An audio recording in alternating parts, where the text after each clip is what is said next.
5 gram of NaOH was dissolved in deionized water to prepare a 40 ml stock solution.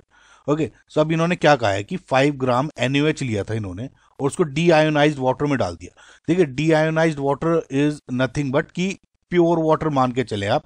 देखिए, we know कि जो water में बहुत सारी इंप्योरिटीज होती है, जैसे कैल्शियम की होगी, मैग्नीशियम, ये दूसरी जो भी हार्डनेस होती है ना, तो बस इन्होंने कहा है कि जो आपकी रिएक्शन हुई है वो जो सॉल्यूशन में सिर्फ Na+OH नेगेटिव आयंस है या फिर वो H2 है, ठीक है, इसके अलावा दूसरे नहीं है। बस इन्होंने इस तरह से बता दिया। अगर ये ना भी देते तब भी आप यही इस तरह से ही मेथड यूज करके सोल्व करते क्वेश्चन। ओके, सो फिलहाल ये जो सॉल्यूशन बनाया इन्होंने NaOH का वो 450 ml है। Okay, so what volume in ml of this solution would be required to prepare 500 ml of 0.1 molar solution? Okay, अब देखिए इसमें ये सॉल्यूशन बनाया है 450 ml। ओके, इसमें कुछ OH नेगेटिव की कंसंट्रेशन होगी और बनाना है मुझे 500 ml सॉल्यूशन जिसकी कंसंट्रेशन होगी 0.1 मोलर सॉल्यूशन।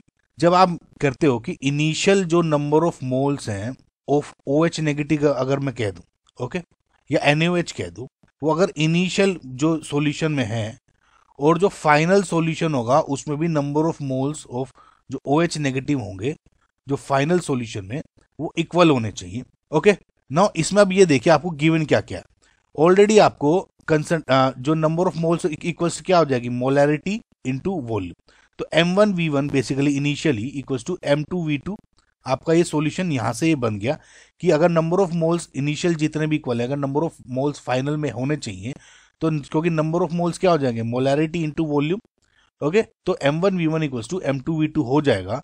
तो आप इससे आराम से निकाल सकते हो। अब आपको गिवन क्या गया, देखिए फाइनल में आपको वॉल्यूम भी दिया हुआ है 500 ml और मोलैरिटी भी दी हुई है 0.1। तो यहां से तो आपका हो गया करेक्ट। अब इनिशियली आपको एक तो मोलैरिटी निकालनी है और वॉल्यूम आपको पूछा हुआ है कि कितना वॉल्यूम लेता मैं अगर इसमें से, ताकि ये वाला सॉल्यूशन बन जाएगा। ठीक है, मोलैरिटी निकालनी और वॉल्यूम आपको दिया हुआ है। मोलैरिटी कैसे निकालोगे, 5 ग्राम ऑफ NaOH दिया हुआ है। ओके, सो मोलैरिटी M1 अगर मैं यहां से निकालना चाहूं तो number of moles per unit volume of number of moles of solute पर unit volume of solution. Solution का जो आपको दिया हुआ है 450 ml। ठीक है, अब देखिए इसमें कंफ्यूज मत होना आप कि ये V 450 है तो मैंने यहाँ V1 450 क्यों नहीं लिया। ये V1 ही पूछा हुआ है कि कितना इसमें से मैं लूं सॉल्यूशन ताकि ये वाला मैं बना सकता हूं। ओके, अब देखिए ये फिलहाल मोलैरिटी जो सॉल्यूशन की है इन गिवन कंडीशंस के अकॉर्डिंग निकलेगी। तो number of moles per unit volume यानी mass upon molecular mass of solute into 1/V। Okay, अब ये क्योंकि मास दिया हुआ है 5 ग्राम और जो NaOH का मोलर मास अगर आप निकालोगे वो क्या आ जाएगा, NaOH, Na का है आपका 23 + 16 + 1 करेक्ट, ये हो जाएगा 40।